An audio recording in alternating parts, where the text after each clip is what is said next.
kalian saat ini? Kami harap kalian semua baik-baik saja di saat COVID-19 ini.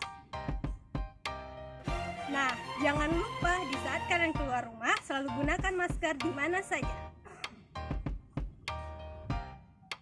Saya Devianti Situmeang, mahasiswa Universitas Riau, Fakultas Teknik, jurusan Teknik Kimia, Prodi Teknologi Pap dan Kertas kelas B, angkatan 2019, dan rekan kelompok saya Nur Rahmadani, mahasiswi Universitas Riau, Fakultas Teknik, jurusan Teknik Kimia, Prodi Teknologi Pap dan Kertas B, angkatan 2019. Selanjutnya. Oke guys, perkenalkan nama saya Sri Katri Andeni, saya dari Prodi Teknologi Pap dan Kertas kelas B. Selanjutnya, baiklah, perkenalkan nama saya Syahrul Ramadana, mahasiswa Universitas Riau, program studi Teknologi Pap dan Kertas angkatan 2019, kelas B. Nah, selanjutnya kami akan memperkenalkan kampus kami terlebih dahulu. Universitas Riau berada di kampus Bina Widya, Simpang Baru, Panam, Kota Pekanbaru, Provinsi Riau. program studi Diploma 3 Teknologi Pap dan Kertas termasuk ke dalam jurusan Teknik Kimia, Fakultas Teknik. Program studi ini disahkan pada tanggal 29 Januari 2019 yang lalu dan telah mendapatkan akreditasi baik pada tanggal 21 April 2020 kemarin. Keren bukan? Ini adalah program Pap and Paper, ini mungkin memang pertama kali di Indonesia. Mudah-mudahan ini bisa menyumbangkan pada warga negara Indonesia yang akan menggeluti di bidang Pap and Paper. Dan juga fasilitas perkuliahan dari Panitia Foundation dan PT RAPP, yaitu gedung seluas 2092 meter persegi, 6 ruang kelas, 7 laboratorium penelitian, dan 2 ruang pertemuan. Ya, betul sekali. Prodi D3 Teknologi Pap dan Kertas ini merupakan prodi ke-94 yang ada di Universitas Riau ini. Di mana prodi ini merupakan bentuk kerjasama antara RAPP dan Tanoto Foundation dalam mendukung visi dan misi pemerintahan untuk memajukan sumber daya manusia serta memajukan pendidikan yang ada di Indonesia. Nah, apa sih yang dipelajari di program studi Teknologi Pap dan Kertas itu?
Apa sih komponen penting dalam pembuatan pap dan kertas? Salah satu komponen penting dalam pembuatan pap adalah selulosa. Selulosa dapat kita peroleh dari tumbuhan.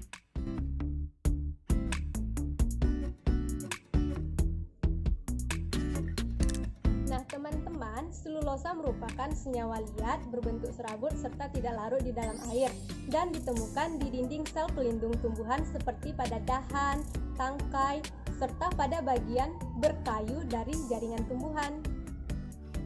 Oh ya, katanya selulosa itu mempunyai 3 jenis. Yang pertama ada selulosa alfa, ada selulosa beta, dan ada selulosa gamma. Bedanya apa sih? Selulosa alfa yaitu selulosa yang tidak larut dalam alkali NaOH 17,5% basa kuat. Derajat polimerisasinya yaitu sekitar 600 sampai 1500. Nah, ini dipakai untuk menentukan tingkat kemurnian selulosa. Sedangkan selulosa beta yaitu selulosa yang larut dalam alkali NaOH 17,5%, di mana derajat polimerisasinya yaitu sekitar 15 sampai 90. Sedangkan selulosa gamma hampir sama dengan selulosa beta, namun derajat polimerisasinya yaitu di bawah kurang dari 15. Di mana dalam pembuatan pulp, selulosa yang dipakai yaitu seratnya yang berserat panjang, serta minimal kadar selulosa alfanya itu di atas 40%. Lalu kenapa sih selulosa harus digunakan dalam pembuatan kertas? Karena selulosa mempunyai daya tarik serat yang kuat dan tidak larut dalam alkali NaOH basa kuat. Hal ini menyebabkan selulosa menjadi serat yang tepat dalam pembuatan kertas. Nah, selanjutnya kita akan membahas tentang dissolving pulp. Apa sih dissolving pulp itu? Dissolving pulp adalah jenis pulp khusus yang memiliki kandungan selulosa yang tinggi serta kandungan hemiselulosa yang rendah. Lalu apa tujuannya? Tujuan utama dibentuknya dissolving pulp adalah untuk menghilangkan kadar hemiselulosa serta mendapatkan selulosa yang murni. Dari mana kita bisa mendapatkan selulosa murni untuk dissolving pulp ini? Tentunya dengan beberapa proses. Sebenarnya pembuatan dissolving pulp ini hampir sama dengan pembuatan pulp biasa atau craft pulp. Namun yang membedakannya terdapat pada proses prehidrolisis dan netralisasi di digester. Bagaimana prosesnya? Mari kita simak. This is where your clothes are growing. In the sustainable, renewable, recyclable forests of southern Sweden. Did you know that we produce dissolving pulp from hardwood trees, which are grown specifically for us by our members? Our dissolving pulp is sold to customers all over the world and made into clothing, fabrics, and bed sheets. The process from seedling to shirt is fairly long, so let me tell you about our part of the process when the seedling is turned into dissolving pulp. We make our dissolving pulp from the birch trees growing in our members' forests, and our end products always maintain the same high level of quality. Here are the trees coming into the mill. The first step is to wash the logs to eliminate all dirt and stones from the process. Then the bark is removed from the tree, and the logs are cut into chips and stored in large piles. The chips are then transferred from the piles to the plant. They are boiled with chemicals and mashed to a pulp before several stages of washing and bleaching. Then the bleached pulp is dried, cut into sheets and packed into 200-kilogram bales. The bales are transported to global customers who dissolve the pulp to make viscose fibers. Due to the growing global capacity for viscose production, the need for dissolving pulp is increasing. The total production capacity of our pulp mill at Mörrum is 170,000 tons of hardwood-based dissolving pulp per year. So there you are with a shirt in your hand. A shirt made from dissolving pulp that 50 years ago was a small seedling in the forest. And that's how it goes, in the infinite life cycle of this amazing material that can be replanted over and over. This is just the beginning. Lalu, kenapa sih ada netralisasi? Kenapa tidak langsung dimasak pulp yang dari proses prehidrolisis? Gak bisa kan? Karena pada saat prehidrolisis, kondisi pulp yang dihasilkan bersifat asam. Oleh karena itu, pH pulp itu harus kita netralisasikan dulu sebelum dimasak. Gimana? Sudah mengerti? Oke, jelas-jelas. Oke, baiklah kita akan lanjut ke dalam produk turunan selulosa, di mana produk turunan selulosa ini yaitu dissolving pulp. Dissolving pulp ini biasanya digunakan dalam pembuatan viskos, yaitu produk akhirnya benang yang dapat diaplikasikan ke beberapa produk lain. Wah, kok bisa sih pulp jadi benang? Bagaimana cara pembuatannya? Mau tahu prosesnya? Ini dia.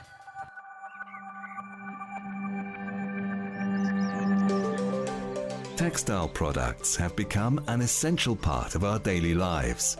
Their functionality is mainly determined by the material they are made of, fibers. Historically, cotton, flax, linen and hemp were the most commonly used fibers. These fibers all have one thing in common. They all consist of cellulose. Cellulose is the organic compound most frequently found in nature, as it is the principal component of wood. More than 100 years ago, engineers found a way to extract the cellulose from wood and form it into a new kind of fiber, known as viscose. Kielheim Fibers leads the world with its capability of modifying the properties of viscose fibers to generate various functionalities for a broad range of applications. The raw material for viscose is wood pulp. To guarantee that the wood comes only from sustainably managed plantations, only pulp with FSC or PEFC certification is used by Kielheim Fibers.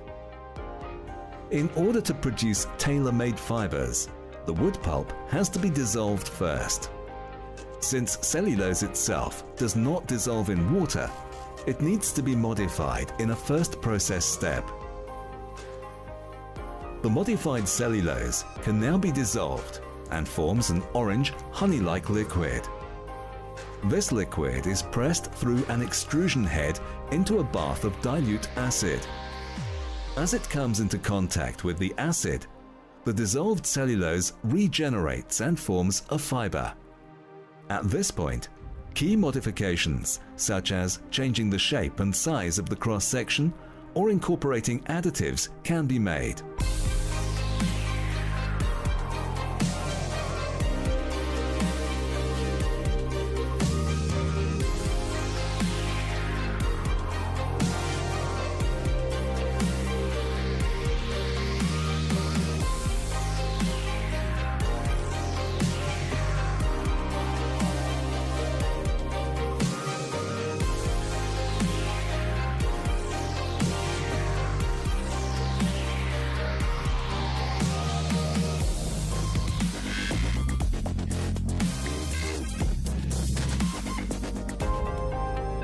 Our certified internal laboratories ensure that customer specifications and the highest requirements for product safety and hygiene are fulfilled.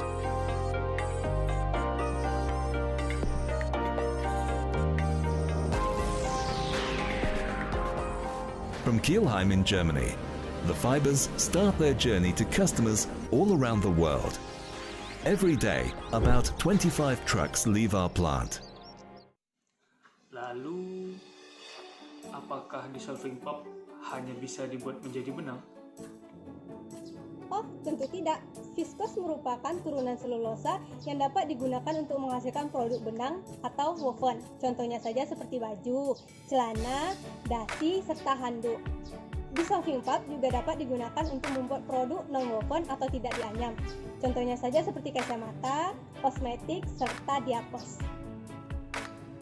Jadi setelah apa yang dibahas pada video tadi dapat disimpulkan yang pertama. Yang pertama, dalam proses pembuatan kertas yang digunakan adalah selulosa dan hemiselulosa. Sedangkan dalam proses pembuatan benang yang digunakan hanyalah selulosa murni saja, atau yang biasa disebut dissolving pulp. Karena selulosa memiliki kemampuan mengikat yang sangat-sangat baik dan cocok untuk dibuat viskos. Yang kedua, viskos merupakan turunan dari dissolving pulp yang dapat dibuat menjadi berbagai produk selain benang. Contohnya ada kacamata, kosmetik, diapers, dan lain-lain. Nah, bagaimana? Menarik dan seru kan pembelajarannya? Nah, masih penasaran buruan gabung di program studi Diploma 3 Teknologi Pulp dan Kertas Universitas Riau. Ingat ya teman-teman, tetap stay at home. Stay safe. Thank you guys. Thank you guys.